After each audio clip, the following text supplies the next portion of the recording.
Bien, encore une fois de plus, bonjour à tous.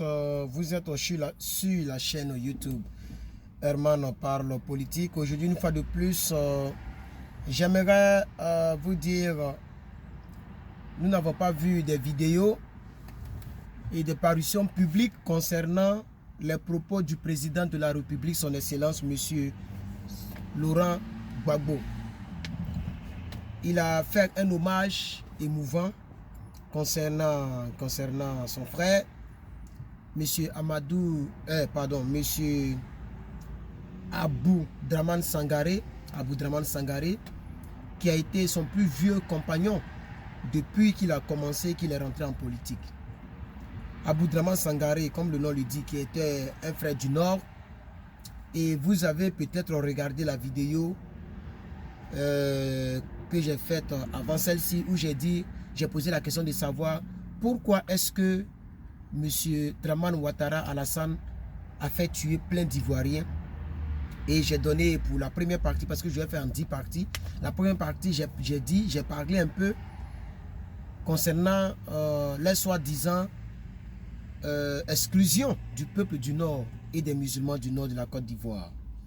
Vous avez vous-même écouté Ben Soumaoro en 2003, qui était donc un député. Il était donc à l'Assemblée nationale devant le président d'alors, Mamadou Koulibaly. Donc vous voyez que tous les noms que je cite là sont des noms du Nord. Pour revenir un peu à cette vidéo, je n'ai pas eu donc l'intelligence ou le discernement de le dire dans la vidéo passée.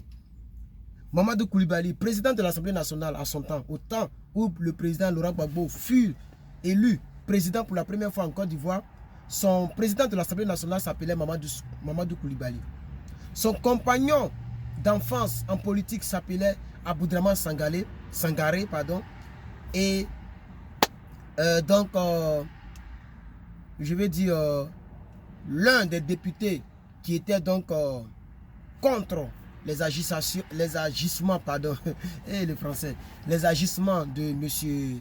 Dramane Ouattara et les déclarations de M. Dramane Ouattara et les réactions des partisans et la rébellion. Donc toutes ces choses-là ont poussé ce député qu'on appelle donc Ben Soumaoro à faire des déclarations que je vous ai fait écouter. Pour ceux qui n'ont pas suivi la vidéo, je pense que je vous mettrai le lien de la vidéo en description de celle-ci. Ou bien, vous ferez mieux d'aller sur la chaîne et de regarder la vidéo précédente.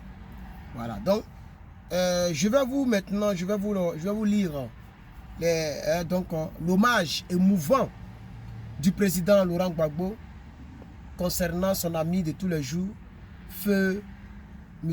Aboudraman Sangaré. Je fais la lecture. Quand je suis allé à Gbéléban, c'est-à-dire à Touba, Touba c'est dans le nord de la Côte d'Ivoire.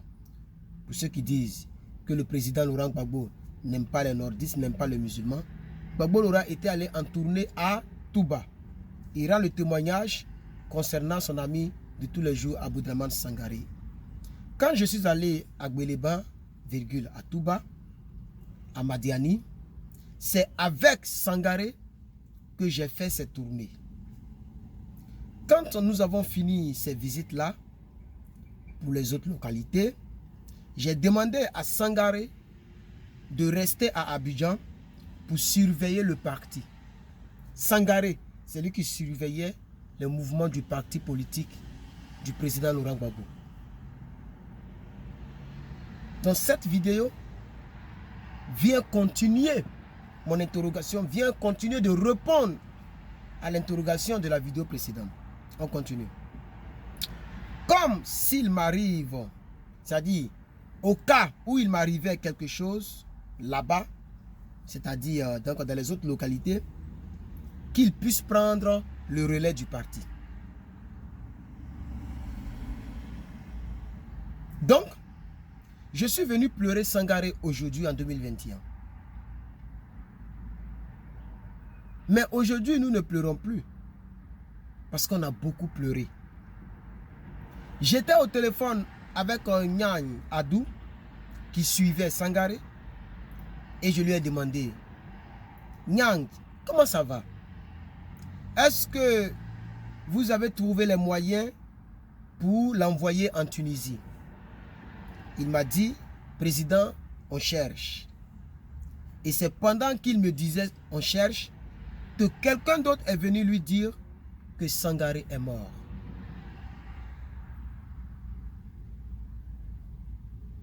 Mais, on ne savait pas comment me le dire à moi. Et je lui dis, mais Nyang, j'ai compris ce que tu as dit. Ce qui me choque, c'est que c'est lui qui a enterré ma mère. Et je ne lui ai même pas dit merci et il est mort. C'est-à-dire quand Nyang lui a dit, nous cherchons les moyens pour l'envoyer en Tunisie pour se faire soigner.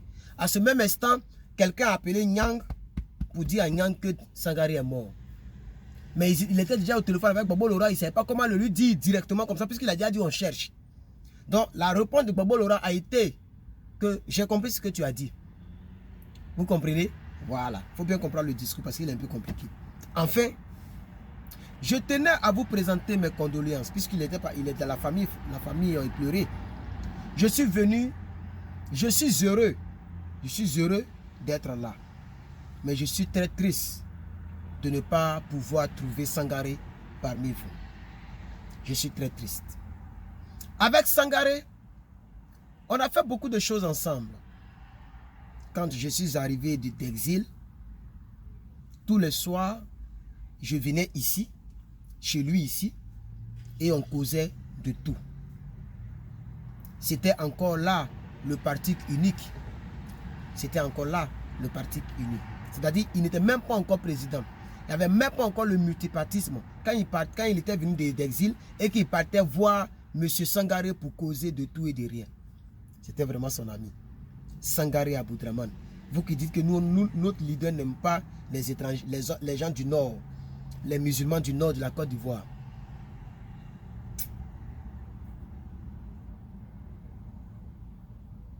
Il y en a qui parlent, mais qui ne savent pas d'où on vient. C'est-à-dire Sangaré et lui. On se retrouvait et on causait. Or, on nous surveillait. C'est-à-dire le régime d'alors, le régime de Félix Houphouët-Boigny, surveillait Sangaré Aboudraman et M. Laurent Gbagbo et tous les autres responsables du Front populaire ivoirien. Quand on dit surveiller, ça veut dire qu'ils sont sur écoute, ils sont espionnés, tout ce que vous savez. Un matin, je me réveille, ma maison est encerclée. On m'envoie à la présidence et je trouve Sangaré là-bas. On était déjà venu le prendre chez lui à la maison, je l'ai trouvé à la présidence. Je ne le savais pas. Depuis ce jour-là, selon moi, que le FPI est devenu légal. C'est-à-dire quand ils ont pris Sangaré, qu'ils l'ont envoyé à la présidence, et que lui, Bobo Laurent, ils l'ont pris pour l'envoyer à la présidence, depuis ce jour, il a su que le FPI avait été accepté comme un parti légal. Parce que, il va s'expliquer là-dessus, parce que quand on est sorti de là-bas, je n'avais plus peur de quelque chose. Parce que je me suis rendu compte que M. Houphouët-Boigny savait qu'on faisait des réunions contre lui. De quoi aurions-nous peur de plus? De quoi aurions-nous peur de plus? Parfois, je me réveillais et je trouvais des policiers dans mon jardin cachés dans les fleurs. Puisqu'avant, il n'y avait pas Internet et tout ça, c'était pas facile, les surveillances. Vous voyez un peu, donc les policiers étaient obligés d'être sur le terrain, cachés dans les fleurs. Un jour, j'ai failli uriner sur la tête d'un policier. Je sors et je vais uriner et je vois un policier sortir des fleurs pour ne pas que je fasse pipi sur lui. Hé Adama, c'est émouvant. Hein? On a donc traversé vraiment des moments difficiles. En 2000, je dormais à mon QG de campagne parce que les soirs, j'avais peur d'aller à la maison pour ne pas qu'on m'agresse en route. Et quand on a gagné, je suis entré dans les toilettes. C'est-à-dire quand on a gagné les élections présidentielles, bien sûr, en 2000. J'ai appelé M. Sangaré. Bon, c'est moi qui mets monsieur. Hein. J'ai appelé Sangaré. Quand il est venu, Il est entré et j'ai fermé la porte. Je lui ai dit, Sang, c'est comme ça il appelle, hein, amicalement, familièrement, Sang, on a gagné. Prends en même temps le poste de Premier ministre. Il a refusé. Si c'était aujourd'hui, les gens allaient sauter sur l'occasion. Il y a les jeunes cadres technocrates qui sont là. Il faut prendre parmi eux. Ça a été la réponse de Sangaré. Il a refusé le poste du Premier ministre et il a dit qu'il y a des jeunes technocrates qui sont là dans le parti. Il faut prendre un.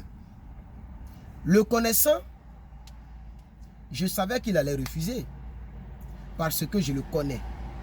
Mais il fallait donc que je lui fasse quand même la proposition. Je lui ai donc dit, alors, tu vois qui? Et il me dit, il y a Mamadou Koulibaly et il y a Afi N'Guessan. Je lui ai dit, alors tu proposes qui entre les deux? Et il me dit, je propose Afi, car il a été ton directeur de cabinet pour les élections présidentielles. Il a été ton directeur de campagne. Il connaît bien ta vision. Il connaît bien tes idées. Mieux vaut que tu le prennes. C'est pour moi qui prend la parole. Il dit, je lui ai dit ok.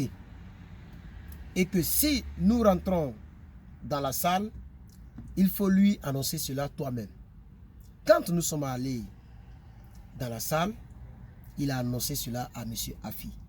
Et Afi s'est mis à pleurer à chaudes larmes, comme si on lui avait annoncé un deuil. Il dit, pourquoi moi? Et je lui ai dit, lève-toi, va t'habiller et va trouver Seydou Diarra. Vous allez faire la passation des charges. Puisque le Premier ministre est le chef du gouvernement, donc c'est lui qui va faire la passation des charges entre l'ancien Premier ministre d'alors, qui était M. Alassane Dramane Ouattara. Non, pardon. Est-ce que c'est pas Alassane Ouattara, hein? Qui était le Premier ministre de Kona Bédié. Bon, je continue le discours de Bobo Laurent. Je lui ai dit, lève-toi, va t'habiller et va trouver Seydou Diarra. Vous allez faire la passation de charge. C'est donc Sangaré qui a désigné Afi N'Guessan comme mon Premier ministre. Je suis très fier de Sangaré. Sa mort me rend triste. Fin de citation. Pour ceux qui ont voulu savoir, connaître le discours du président Laurent Gbagbo qui n'a pas été médiatisé, voici le discours intégral qui a été donc écrit par l'un de mes confrères sur Info Côte d'Ivoire que j'ai relayé sur Herman Parle Politique. Propos tenus par le président Laurent Gbagbo ce jour, c'est-à-dire le jeudi 1er juillet, devant les parents et devant la famille biologique du président Aboudraman Sangaré. Cela après avoir officiellement présenté ses condoléances. C'est-à-dire, ça c'est le discours après les condoléances du président Gbagbo Laurent. Je vous remercie.